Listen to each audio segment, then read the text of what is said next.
In the first few videos of this section, we have seen as how to create the tensor from Numpy array with torch.tensor constructor. To convert a tensor back to Numpy array, we apply the Numpy like this: x.numpy. If we check the type of x, after applying the Numpy, this is of the type Numpy array. Now, suppose if we have an array and we want to convert to tensor without creating a copy, then we convert to tensor like this: z is equal to torch.from_numpy x.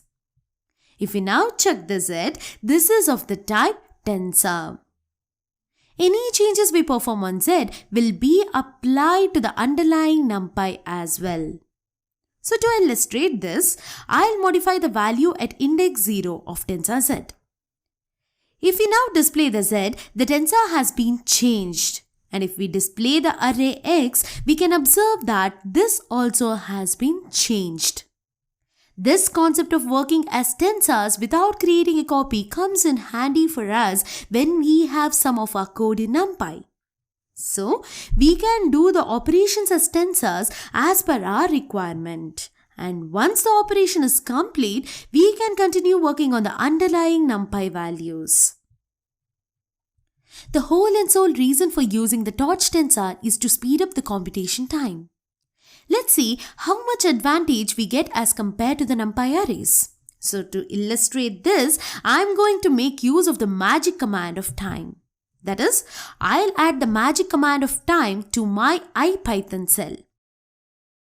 And then I'll create the loop to run 1000 times, and inside the loop, I'll create the two Numpy arrays with random values with a shape of 100, 100. And then I'll perform the mathematical operation of addition. In the same way, I'll perform the addition on tensors as well. Okay, this is done. Now I'll execute the code. As we can see in the output, the Numpy arrays took 973 milliseconds to complete the addition, and the torch tensors took around 228 milliseconds to complete the same action. That means we can see that the operations on tensors is around 4 times the faster than Numpy arrays. Now, let's check for the subtraction. What I'll do is, I'll just copy the existing code and change to subtraction. Okay, now I'll run the code. In this case of subtraction 2, we will observe the similar performance in tensors. It is 4 times faster than Numpy arrays. Now let's perform the multiplication and see how fast the operation is. Well, it's the same. 4 times higher performance than in Numpy arrays. Let me do one thing. This time, let's perform the matrix multiplication instead of pointwise multiplication. And also, I'll increase the number of loops to 10,000.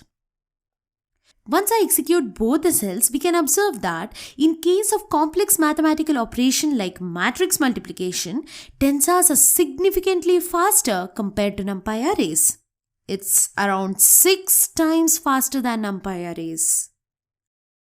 But if you observe, we are getting this amazing speed while working on CPU itself with just changing the library. But like I said already, the true computation power can be seen when we are performing the operations on tensors using GPU. So guys, let's continue on comparing the speeds between the Numpy and tensors in the next video. Till then, you can continue to try running some experiments to get more intuition as how much speed we are getting compared to Numpy for different mathematical operations.